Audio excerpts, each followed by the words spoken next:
Orange colour iPhone 17 pro ম্যাক্সের যুগে এসে যদি আপনি চিন্তা করেন যে 85 থেকে 90,000 টাকা বাজেটে একটা আইফোন কিনবেন, তাহলে এই আইফোন 15 প্রোটা একটা বেস্ট অপশন হতে পারে। লাস্ট এক সপ্তাহেরও বেশি সময় ধরে এই 15 প্রোটা আমি আমার ডেইলি ড্রাইভার হিসেবে ইউজ করতেছি এবং ইউজ করে যেটা বুঝলাম যে আসলে 16 প্রো থেকে কিংবা 17 প্রো ম্যাক্স এত টাকা দিয়ে কেনার থেকে এই 15 প্রোটা একটা বেস্ট অপশন হতে পারে যদি কিনা আপনার বাজেট 85 থেকে 90,000 টাকা এরকম হয়ে থাকে।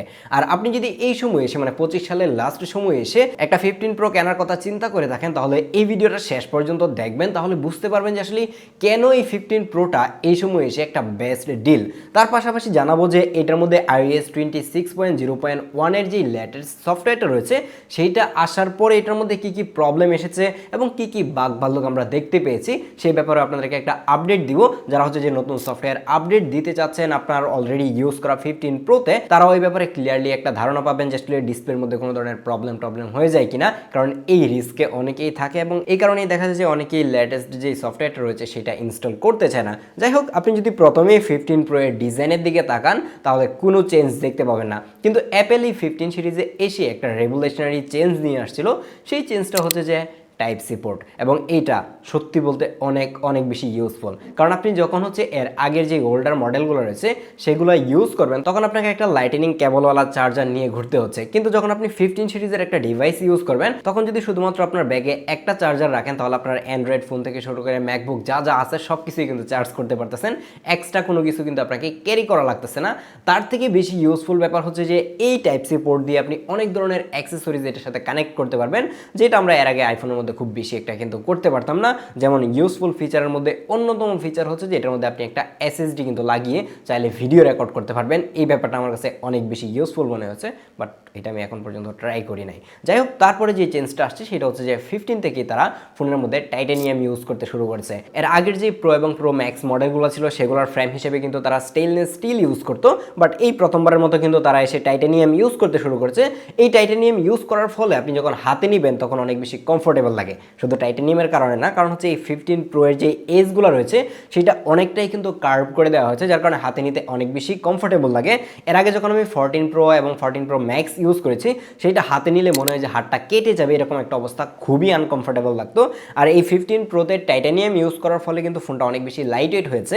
আপনি যদি মানে নাম্বারের দিক দিয়ে দেখেন তাহলে দেখবেন যে 20-25 গ্রামের মতোই কিন্তু ডিফারেন্স এসেছে। বাট যখন আপনি দুইটা ফোনকে সাইড বাই সাইড হাতে নেবেন, লাইক আপনি একটা 14 প্রো এক হাতে নিলেন আর একটা 15 প্রো এক হাতে নিলেন, তখন আপনি ডিফারেন্স বুঝতে পারবেন যে আসলে 15 প্রোটা অনেক বেশি লাইট ওয়েট লাগে এবং কোনো ধরনের ব্যাক কভার ছাড়াই এটা যখন হাতে রেখে ইউজ করা যায় একবারের জন্য এটা আনকমফোর্টেবল লাগে না। বাই দ্য ওয়ে, আপনি যদি আমার হাতের এই 15 প্রো অথবা যে কোনো ইউজড এবং ব্র্যান্ড নিউ আইফোন কিনতে চান তাহলে যোগাযোগ করতে পারেন গ্যাজেটম্যানের সাথে, কারণ গ্যাজেটম্যানের ফিজিক্যাল শপ রয়েছে যমুনা ফিউচার পার্কে। তাছাড়াও বাংলাদেশের যে কোনো জায়গা থেকে চাইলে কিন্তু আপনি কুরিয়ারের মাধ্যমে তাদের কাছ থেকে যে কোনো ফোন পারচেস করতে পারবেন। তাদের ব্যাপারে সকল কিছু ডিটেল আমি ভিডিও নিচে ডেসক্রিপশনে অ্যাড করে রাখবো। ভিডিও শুরুতে আপনাদেরকে যেটা বলছিলাম যে 85 থেকে 90,000 টাকা বাজেটে এই সময়ে বেস্ট ডিল হতে পারে হচ্ছে এই 15 প্রো।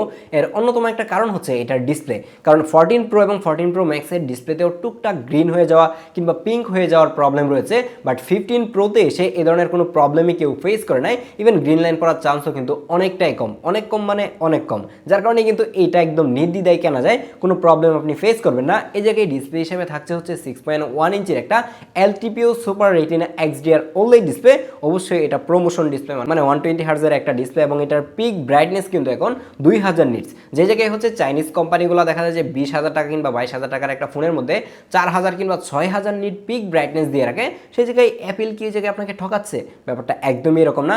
আপনি যখন এই 15 প্রোটাকে একদমই ডিরেক্ট সানলাইটে নিয়ে ইউজ করবেন আপনার একবারের জন্য মনে হবে না যে এটার ব্রাইটনেসটা কম, আর একটু বেশি হলে বেশি ভালো লাগতো কিংবা ভিজিবিলিটি নিয়ে কোনো প্রবলেম রয়েছে। সেই চাইনিজ ফোনগুলো শুধুমাত্র নাম্বারের পিছনে দৌড়াচ্ছে, আর অ্যাপেল কিন্তু এখনও কাজের জিনিসটাই দিয়ে যাচ্ছে এবং সেটা আপনি এই ডিসপ্লেটা যখন ইউজ করবেন তখন ফিল করতে পারবেন। আর যদি আপনি ডিসপ্লের চারপাশে চিন বেজেলটা দেখেন তাহলে দেখেন যে কতটা ন্যারো এবং কতটা সিমেট্রিক্যাল। অ্যাপেল সবসময় সিমেট্রিক্যাল ভেজেল দিয়ে আসতেছে, বাট এইটা কিন্তু অনেকটাই ন্যারো করা হয়েছে, কিন্তু এইটার থেকে আরও অনেক বেশি ন্যারো করা হয়েছে 16 প্রোতে গিয়ে। সেটা হাতে নিলে মনে হয় যে ভাই পুরো একটা ডিসপ্লে ধরে আসি, মানে আর কিছুই নেই হাতে, এরকম একটা অবস্থা। বাট এই 15 Pro এর চেইন বেজেলটা মোটামুটি ভালোই কিন্তু ন্যারো ছিল। কিন্তু যারা গেমার রয়েছেন কিংবা ফোনের মধ্যে প্রচুর পরিমাণের মিডিয়া কনজিউম করেন, লাইক নেটফ্লিক্সে মুভি টুভি দেখে থাকেন বেশিরভাগ সময়, কিংবা ইউটিউবে ভিডিও টিডিও দেখে থাকেন, তাদের জন্য এই ডিসপ্লেটা একটু ছোটোই মনে হবে, কারণ 6.1 ইঞ্চি ডিসপ্লেটা খুব বেশি আহামরি বড় না, কিংবা যখন আপনি গেমিং করতে যাবেন তখন এই ডিসপ্লেটা আপনার কাছে অবশ্যই ছোট মনে হবে।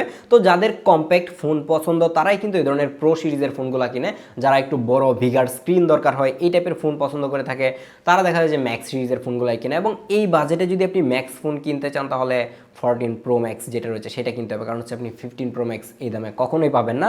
যাই হোক, এটা ডিসপ্লে নিয়ে কমপ্লেন করার কোনো সুযোগ নাই। এখনও যখন আপনি 85,000 টাকা দিয়ে কিনবেন আপনার কাছে এটা একদমই অর্থিত মনে হবে। দেন আমরা এই ধরনের ইউজড আইফোনগুলো কেন সাজেস্ট করি আর আপনারা কেন কিনেন সেটা আই থিঙ্ক ম্যাক্সিমাম মানুষজন জানেন, সেটা হচ্ছে আইফোনের ক্যামেরা। হ্যাঁ, এই 15 Proটা যখন আপনি 85,000 টাকা খরচ করে কিনবেন, মানে 85 থেকে 90,000 টাকা এরকম প্রাইসেই পাওয়া যায়, তো এই প্রাইস দিয়ে যখন কিনবেন তখন আপনার কাছে মনে হবে যে না, আপনি ঠিকঠাক টাকাটাই খরচ করেছেন এবং এটার ক্যামেরার আউটপুট নিয়ে সবাই সন্তুষ্ট থাকবেন। যদিও কিনা 15 সিরিজে অ্যাপেল একটা কাহিনী করছে, সেই কাহিনীটা হচ্ছে যে 15 Proর মধ্যে টেলিফোটো লেন্স হিসেবে 3x লেন্স ইউজ করেছে এবং 15 Pro Max এর মধ্যে 5x লেন্স ইউজ করছে। এই জায়গায় কিন্তু ডিফারেন্সটা 15 Pro এবং 15 Pro Max এর মধ্যে। আপনি এইটার মধ্যে দুইটা লেন্স পাচ্ছেন হচ্ছে 12 মেগাপিক্সেলের, এবং এর যে মেইন লেন্সটা রয়েছে সেটা কিন্তু আবার 48 মেগাপিক্সেলের। যেহেতু এর মেইন লেন্সটা 48 মেগাপিক্সেলের, যার কারণে এর মেইন লেন্স দিয়ে কিন্তু আপনি 3টা ফোকাল লেন্থে পিকচার ক্যাপচার করতে পারবেন। আপনি হচ্ছে প্রথমে এটার মধ্যে 24 মিলিমিটার একটা লেন্স পাচ্ছেন, দেন এটাকে ডিজিটালি জুম করে হচ্ছে যে 28 মিলিমিটার করা হচ্ছে এবং এটাকে 35 মিলিমিটার লেন্স হিসেবে আপনি ইউজ করতে পারবেন। এবং আপনি দেখবেন যে খুব বেশি কিন্তু ডিটেলের ঘাটতি আপনি খুঁজে পাবেন না, একদমই মনে হবে যে অ্যাজ ইট ইজ যেরকম থাকার দরকার ঠিক সেরকমই আছে।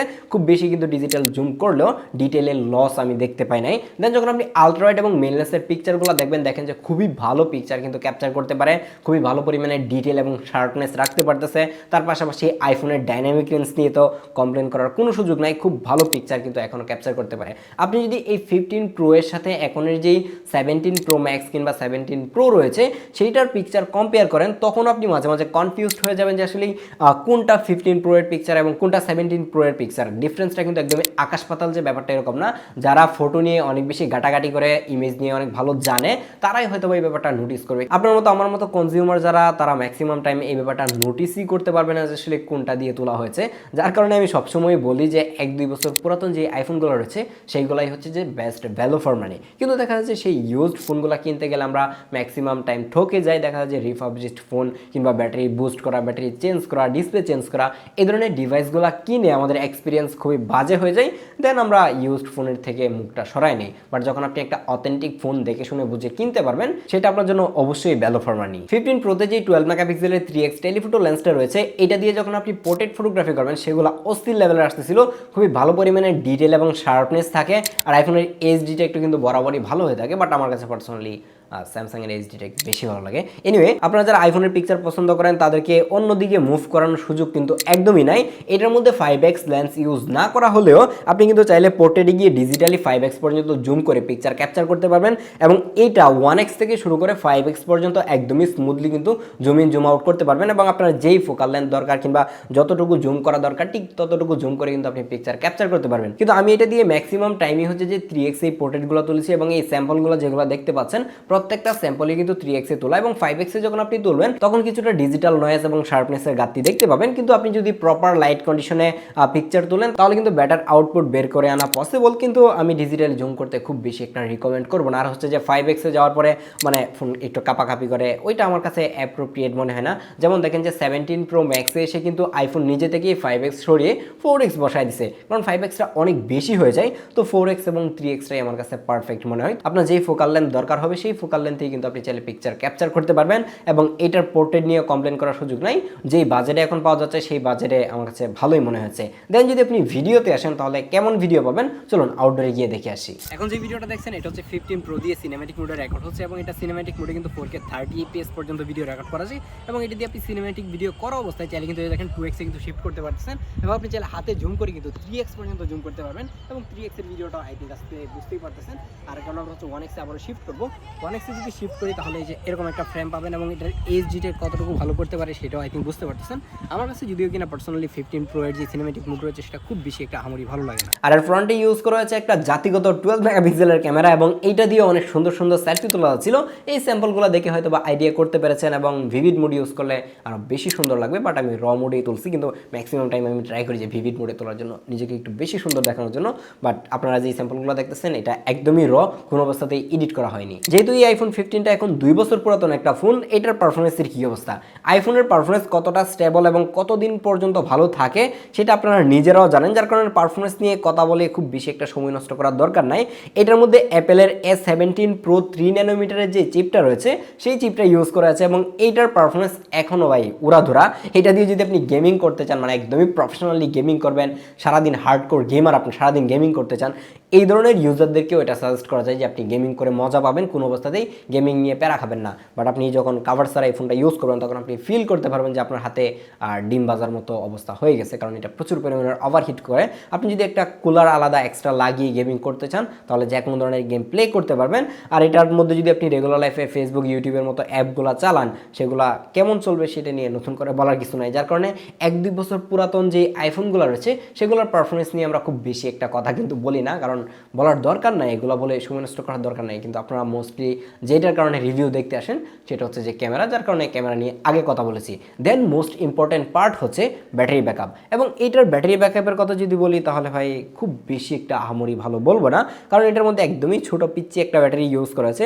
এই জায়গায় মাত্র আপনি 3274 mAh একটা ব্যাটারি পাচ্ছেন। হ্যাঁ, আপনি ঠিকই শুনছেন যে 3274 mAh ব্যাটারি, যে জায়গায় এখন 20,000 টাকা দিয়ে মোবাইল কিনলে 7000 mAh ব্যাটারি থাকে। ব্যাটারি যত বড়ই হোক, ব্যাটারি ব্যাকআপ যদি ভালো না দেয় তাহলে সেই ব্যাটারি কিন্তু কোনো ভ্যালু নাই। আপনি যদি আইফোনের লঞ্চিং ইভেন্ট দেখেন তাহলে দেখবেন যে আইফোন কখনোই কিন্তু বলেন না যে তাদের ফোনের মধ্যে কত হাজার mAh ব্যাটারি ইউজ করেছে। তারা ক্লেম করে যে তাদের ফোন স্ট্যান্ড বাই কতদিন থাকবে কিংবা তাদের ফোনের মধ্যে কত ঘন্টা ভিডিও প্লেব্যাক করা যাবে, এই ব্যাপারগুলো কিন্তু তারা মেনশন করে, এবং এটাই আমার কাছে মানে ভ্যালিড মনে হয় যে আসলে ফোনটা কতক্ষণ স্ক্রিন অন টাইম দিচ্ছে। আমার হাতে যে 15 প্রোটা রয়েছে এটার ব্যাটারি হেলথ এখন আছে 88% এবং এটার সাইকেল কাউন্ট হচ্ছে 432, তার মানে এটা 432 বার চার্জ করা হয়েছে, তার মানে বুঝতেই পারতেছেন মোটামুটি ভালোই ইউজ হয়েছে। এখনও এটা থেকে আমি 6 থেকে 7 ঘন্টার মতো স্ক্রিন অন টাইম পাচ্ছিলাম। এখন যেই 7000 mAh ব্যাটারিওয়ালা ফোনগুলো রয়েছে সেগুলো থেকে কিন্তু 10 থেকে 12 ঘন্টা স্ক্রিন অন টাইম পাওয়া যায়, বাট এই আইফোনের ক্ষেত্রে মাত্র 3200 mAh ব্যাটারি দিয়ে এত লম্বা সময় ব্যাটারি ব্যাকআপ এখনও পাওয়া যাচ্ছে, সেটা ভালো ব্যাপার। যারা হচ্ছে 15 প্রো কিনবে তারা যদি প্রচুর পরিমাণের ক্যামেরা ইউজ না করে তাহলে ব্যাটারি ব্যাকআপ নিয়ে প্যারা খাবে না, কিন্তু ক্যামেরা ইউজ করলে দেখা যাচ্ছে ক্যামেরাটা তো আর প্রতিদিন আউটডোরে রেগুলার এত বেশি ইউজ করা হয় না, দেখা যায় কোথাও ঘুরতে গেলেন কিংবা ছবি তুলতেছেন, তো সেই জায়গায় 1-2 দিন ইউজ হতে পারে, তখন আপনি চাইলে একটা পাওয়ার ব্যাংক ক্যারি করতে পারেন। তাছাড়া এটার ব্যাটারি ব্যাকআপ নিয়ে কেউ প্যারা খাবেন না। তো এখন ফাইনালি কথা হচ্ছে যে আপনি 85,000 টাকা খরচ করে এটা কিনবেন কিনা। আমার কাছ থেকে 100% রিকমেন্ড থাকবে হচ্ছে এই 15 প্রো কেনার জন্য, কারণ এই বাজেটে যদি আইফোন কিনতে চান 14 প্রো ম্যাক্সকে স্কিপ করে এই 15-এ আসেন, আপনি ভালো একটা সার্ভিস পাবেন। আল্লাহ হাফেজ।